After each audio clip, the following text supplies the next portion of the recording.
Hey, everybody, welcome back. I'm Marshaun, Olaniyan, your favorite host of Love Restore. This is KCCR Brownstone Cityscapes. Thank you so much for coming back. Today, we are talking about the seven topics that you need to have with your partner.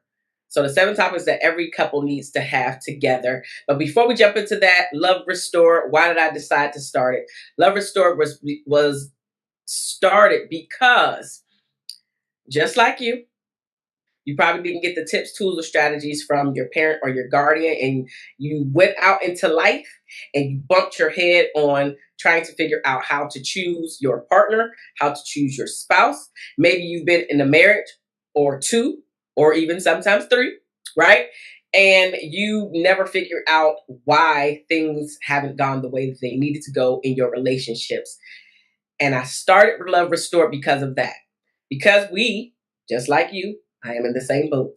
We did not receive the tips, tools, or strategies from our parent or guardians.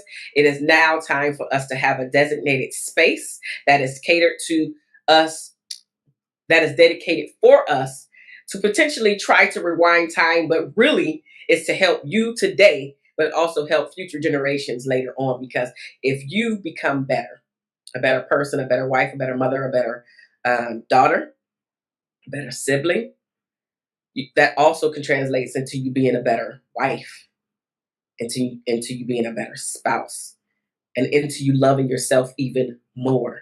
So what I truly believe as to why I didn't receive the tips, tools, or strategies myself is because my parents didn't have the information. They couldn't give me what they didn't have. And I literally had a conversation with them. It's been a few years at this point, and we had that conversation on because I was angry. And I was like, what the, like, why did I experience a divorce? Y'all been together for forever. He's my stepdad. He's been in my life since I was about 3, maybe 4. I'm 46. They've been married since I've been 12. And so it's just like, what's happening? How come y'all didn't impart said information? And what I found out after my divorce was that they just was trying to figure things out. They didn't know if what they were doing was the right thing, if it was the wrong thing, if they were going to make it, even though, at this point they've been together for umpteen years. And it's okay, right? But I'm also coming here to start Love Restored because I want you to take full ownership and responsibility of how your life is turning out. Because at some point, each of us turned an adult and we moved away from our parents and we decided to make our own decisions in life. And so I had to take full responsibility for my divorce. Full responsibility. Yes, I chose him. My parents didn't choose him, I chose him. But also I had to reflect back on who was I? Marshaun, who were you at the age of 21 when you met your husband? I was young. I didn't know anything about relationships other than what I saw in the movies, what I wanted in my own life. But as far as the real relationship, after you meet the guy and y'all decide to become a couple, what does that look like? How do you go about building that? How do you go about making that foundation strong? What conversations do you need to have? Is this normal when this comes about in relationships? Should we be arguing? Are we a bad couple if we're arguing? Like, is this headed downhill for arguing? So all of those things I didn't know. And maybe you didn't know any of those either. And so Love Restore is to help you to get some of the information that we should have gotten years ago, but now someone is here to help you to decipher what's right, what's wrong, call you on your stuff, but also point out, hey, if you just tweak this, your relationship could be so much better. If you start looking at yourself and loving you, flaws and all, everything about you that people have imparted on you to say is ugly or worthless or this and that doesn't add to you, that doesn't bring about your personality and make you a better person, to alleviate all of that. Disregard all of that junk and start working on your critical inner voice. One step at a time, one layer, right? We're building a wall, one brick at a time in order to have this very stable wall or very, very stable foundation for yourself first. And then that's going to carry over into your romantic relationship. And so that's what Love Restored is all about. Not only are we talking about ourselves and a deeper commitment and love for oneself, we're also talking about how to continue that in your long-term relationship or your marriage, depending on where you are at.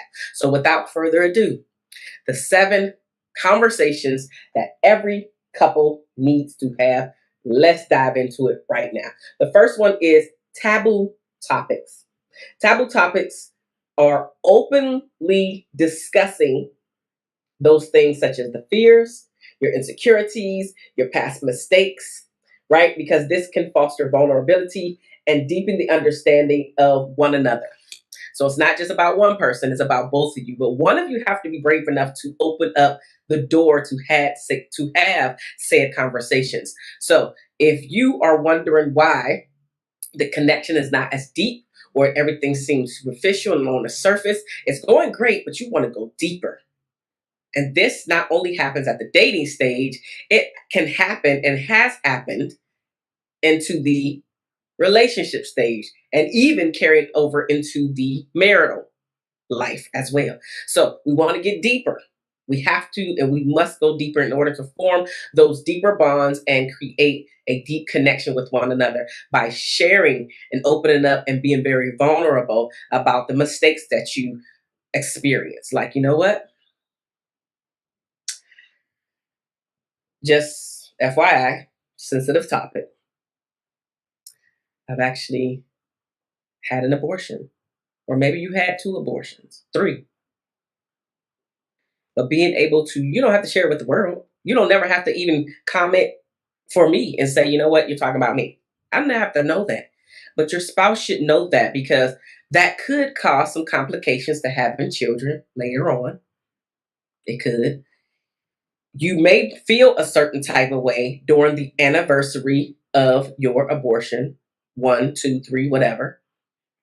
I don't know this firsthand, but I do know several women who've had abortions. And anytime the anniversary date comes up, their mood completely changes. There is a lot of sadness. Some people even go through stages of or like depressive stages during that time frame.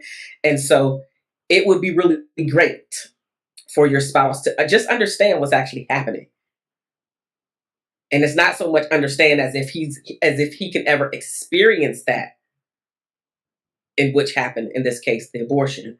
But he can just understand, hey, I can give my wife some grace and mercy in this time because he knows what's actually going on up here. And again, may not ever be able to fully relate with what's going on up there. It's just, okay, she told me that this was an anniversary date, or this is the second anniversary, or whatever, however many that you had, right?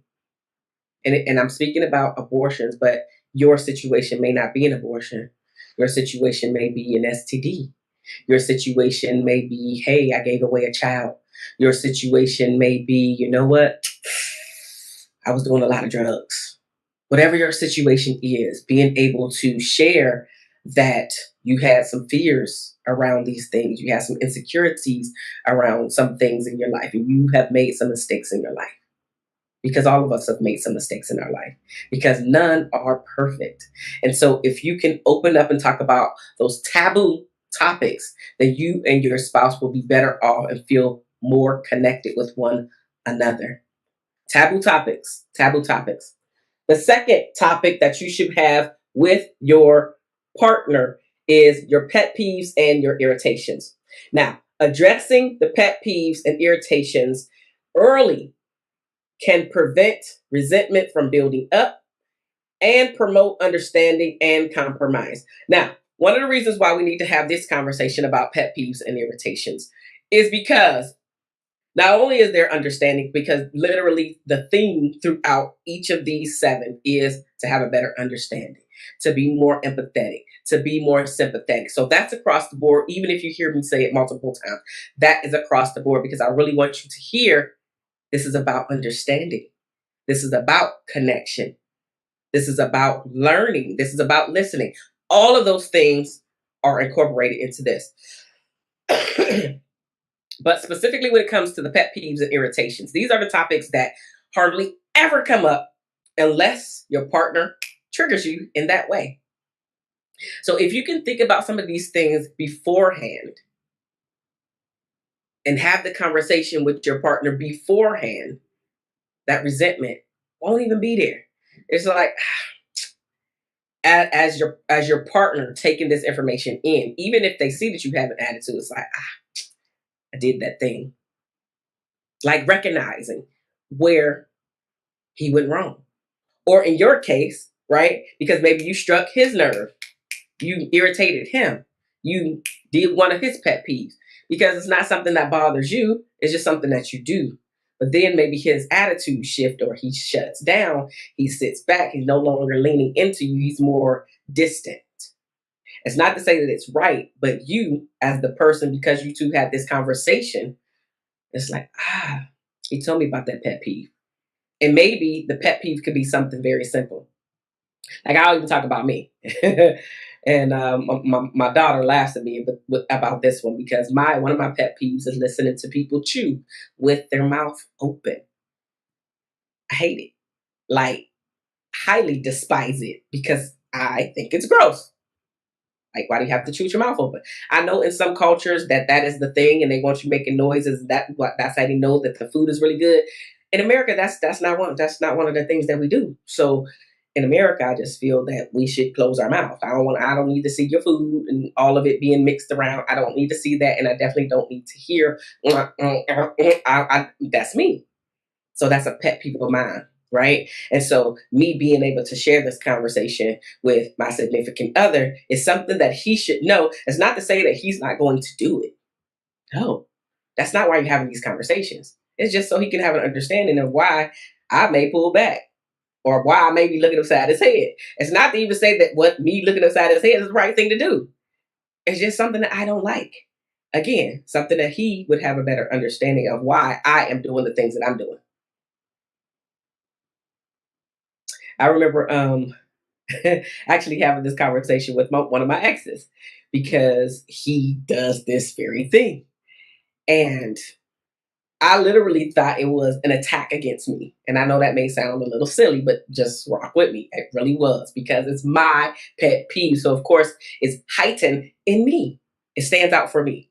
So I was listening to him chew, and I'm trying not to say anything, but I can see myself, like not see myself, I can feel myself being super irritated by his chomping and all this other stuff, right? And so one day, in a nice, not so nice way, and I'm not a curse or anything like that, but it was definitely like, why you chewing with your mouth open? All attitude. And he was like, oh, like, I like to hear the sound. Light bulb moment. Oh, everybody ain't like you, Marshaun. Some people like to hear themselves chew.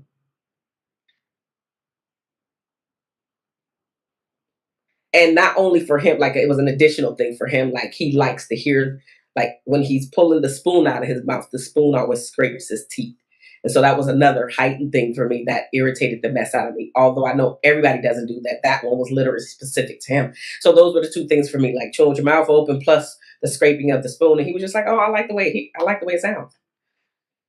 Okay, so everything in about you, Marshawn. But it's not, and please hear me. He never stopped doing that.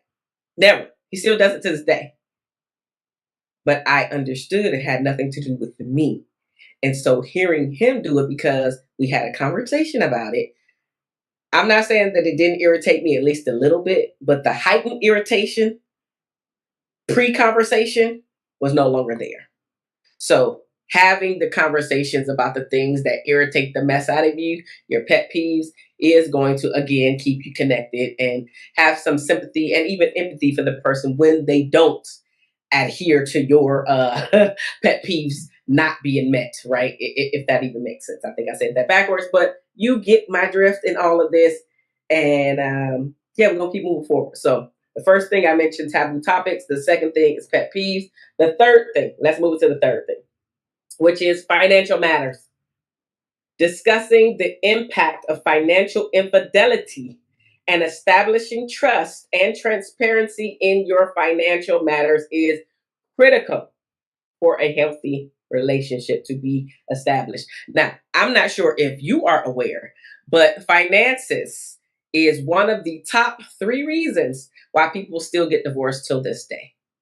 The other two, one is religion, and the third one is children. Whether you want them and your spouse doesn't, or vice versa, it doesn't matter, but it's children. So it's religion, children, and finances. So we must have those conversations, but finances specifically here today, because I do know some people, this still happens in 2024. And what am I talking about? I'm talking about how, and this one specifically is to mainly women. The person I'm talking about is a woman, but this is mainly a woman thing to do, if you will, which is I'm going to go out and sneak and purchase something, even though me and my spouse talked about our finances and how we're going to be using our money and we're supposed to be saving up for X, Y, and Z. But I'm just going to go out and buy this. I'm going to go on a mini shopping spree. And then I'm going to hide the bag until I know that he's not there. And then I'm going to just put it in my closet as if it's been there for a while. And then when he recognizes said new thing, I'm just going to say, oh, it's been hanging in my closet for a while. I just haven't worn it in a while.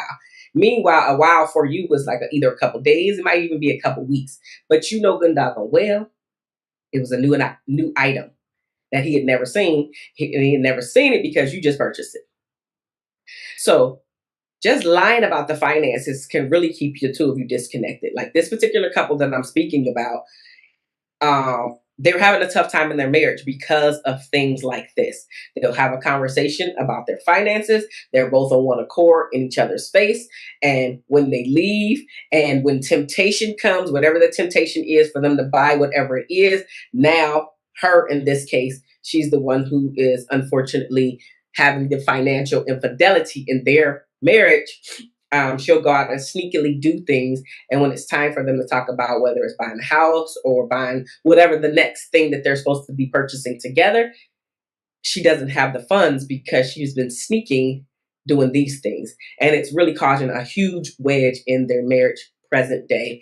They're still married. As I just mentioned, their marriage, but I know that it's on shaky ground for this very thing. So having the conversations about finances is absolutely critical for a healthy relationship and definitely a healthy marriage. Talking about how you want to either combine your finances, meaning, and there's so many ways to do it. So I'm only going to say a couple here, which is you two can just decide to keep all of your finances. It's completely separate. You take care of your bills. I take care of these bills. And, you know, we will have our money ourselves to do with, like, after the bills are paid.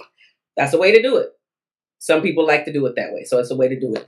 Another way to do it is for the both of you to still keep your money separate and then have an account where there's the bill money goes into. So not only do the both of you still pay maybe those same separate bills, but the bill money goes into this bill account and then it comes out of this one account. And then, of course, like I said, there's a plethora of ways to set up your life. And then some people just have joint everything, where it's every single account, including, I know some people that are in business together, or even if one spouse is not in the same business, still has access to everything. So again, you figure out how and what works for your relationship, excuse me, in your marriage, and do that. However, the point of this is to have the conversation about the finances. Okay, the fourth conversation is to take into consideration as you are a couple is your sexual exploitation and your boundaries. Exploring your sexual desires, boundaries, and preferences in a safe and respectful environment can enhance intimacy and satisfaction when it does come time for you to have sex, right? You it's better to have the conversation outside of the bedroom before you even head into the bedroom about your wants, your needs, your desires, your fantasies when it comes to having oneness or becoming oneness in this way sexually with your partner. You want to do it in a safe environment, as I just mentioned. But the main thing about this is to not be judgmental based off of something that they want to try, right? Now, if you are married, then your bedroom, whatever you do in your bedroom, is your business, right? There is no sin in your bedroom based off what you want to do. It's undefiled, right? So that's as a married person.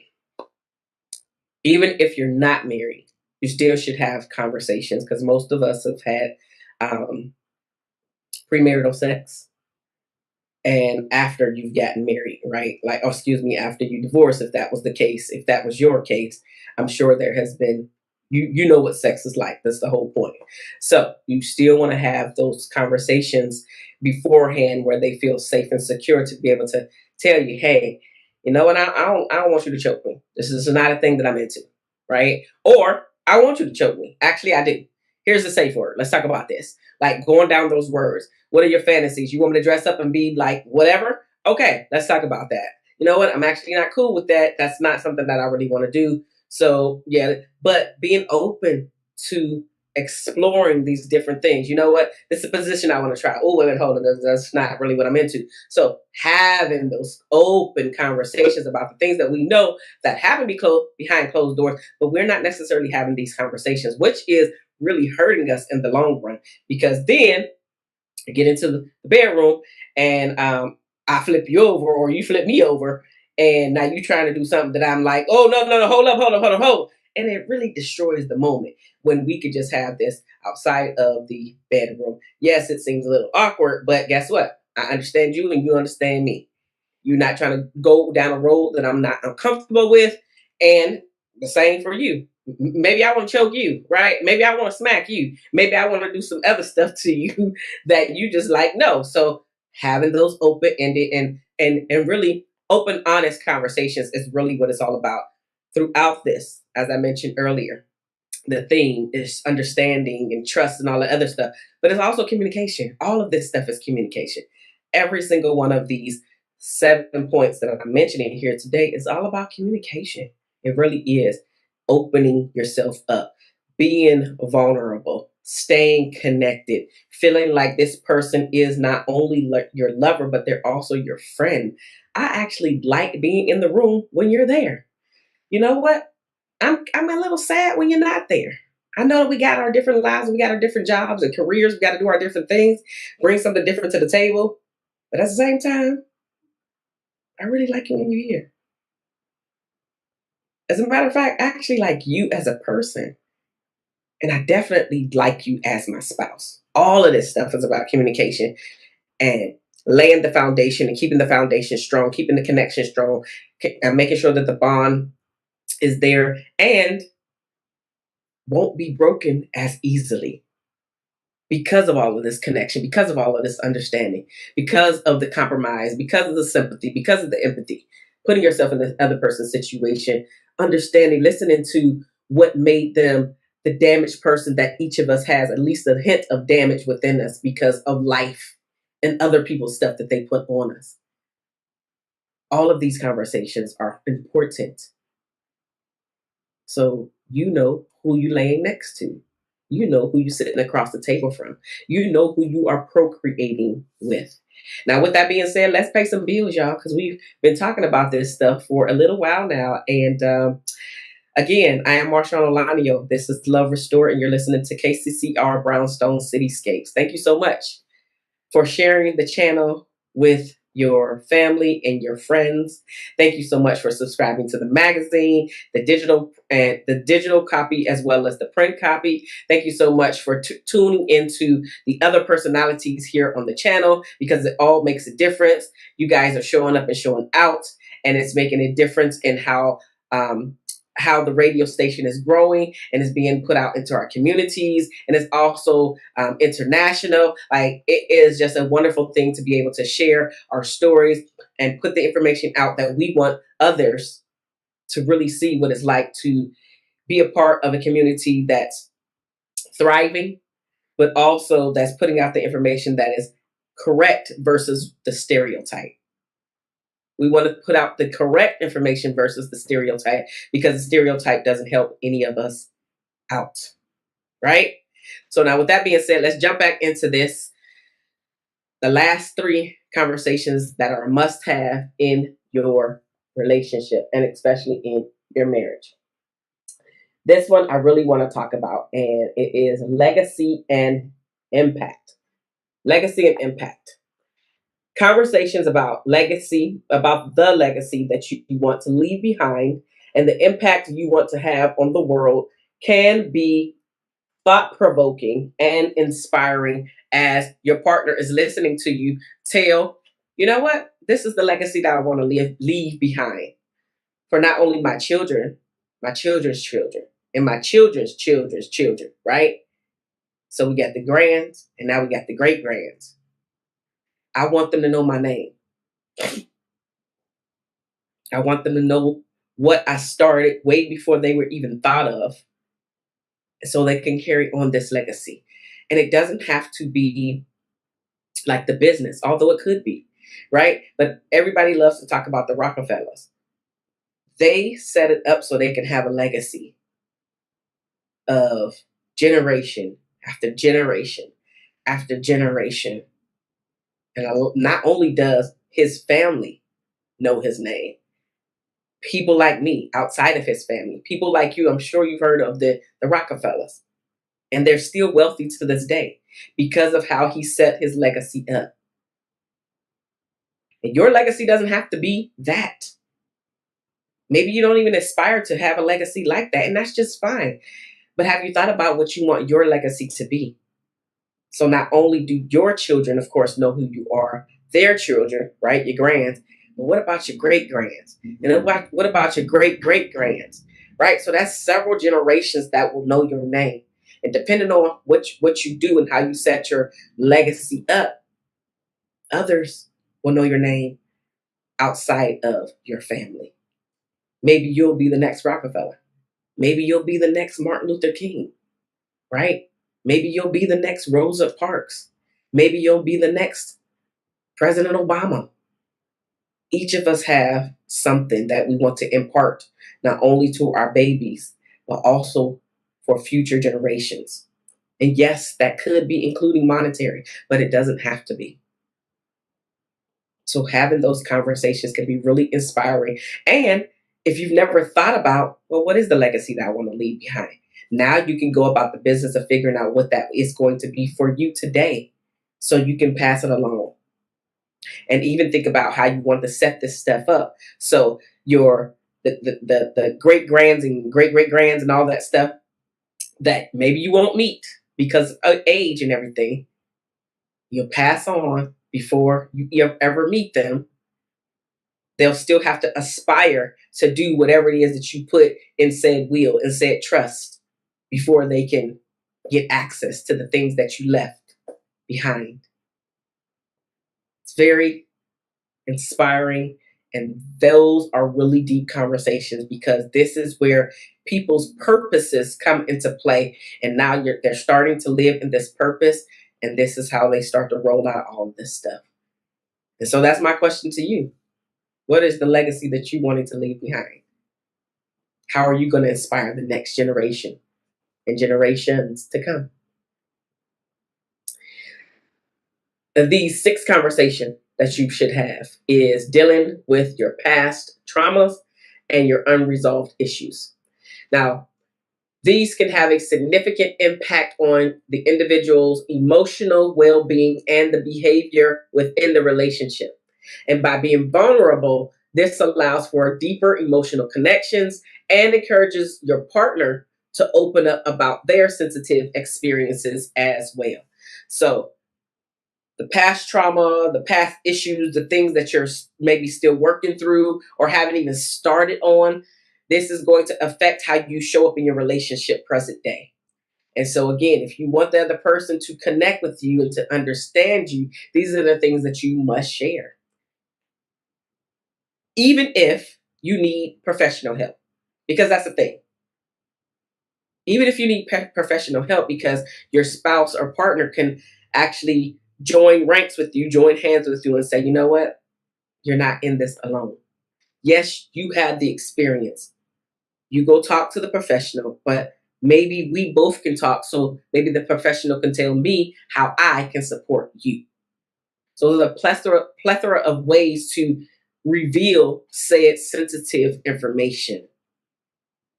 but it must be revealed. So the other party is not like, what the heck is going on? Like, who are you? Who are you? Like, well, what's happening? Why you keep tensing up when I'm touching? Like, what's going on? I can't even touch you in the bedroom anymore. Like, what's happening? Because they don't realize that a trigger, something he said, something he did, made you stop, tense up. That's that past that you're holding on to. Now, I won't go down that road today because that's a different conversation. But just know that we got to talk about these things. The seventh conversation that you must have with your partner is your relationship goals and the ways to keep the romance alive, right? These two are fundamental aspects of maintaining a healthy and fulfilling partnership, which prevents routine. It strengthens a commitment and it sparks each of your creativity. I really hate to hear when people are like, well, it's just so mundane. Everything is so routine. You got to throw some creativity in there in order to keep the spark alive. Because when we don't do that, we start to take our partners for granted. And we start looking at them like, and even treating them as if, oh, you always going to be here. You always going to be here. That doesn't keep the romance, right? So figure out what are some of your relationship goals so that both of you can start working on them together. And how are you going to keep it fun? How are you going to keep it light? How are you going to stay connected? What are some of the things that you can actually do? I know some of the things that I actually like to do. I am a movie buff, so there are definitely movies and series that I can watch, right? I actually want to talk a little bit deeper. Let's talk about the Bible, what that looks like.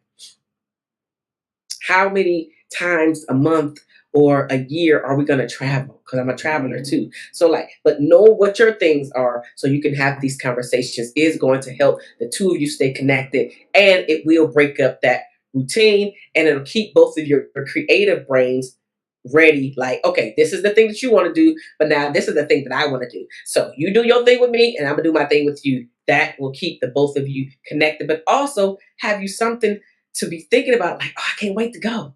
I'm super excited to be a part of this, to experience it, to start going down the road of I need to pack this, or I want to have the, oh, I see that dress, I want to wear that dress. Oh, I want to actually buy that gown because we're going to do this while we're there. Like, starting to go down that road, and it just makes everything fun. But again, now these are memories that the both of you are creating together in the experiences, and it's something that you can talk about to not only this generation, but again, generations to come. These are the 7 topics that every couple must have. And they're uncommon topics. They're not the ones that I always talk about. Those are important too, about the communication and trust and all that. All of those are important too. But these are thinking deeper while you're in the relationship, cultivating a healthy, beautiful relationship. I am Marshaun Olaniyan. This is Love Restored, and you are listening to KCCR Brownstone Cityscapes. Thank you so much for being with me for these past 30 minutes. I really do appreciate it. Come on back to listen to another episode as we're getting ready to wrap up the season. Come back and listen to all the other personalities. Continue to share the station with your family and friends as we continue to grow. I really appreciate it, and I will see you on the next episode next week. Love you guys, and there's nothing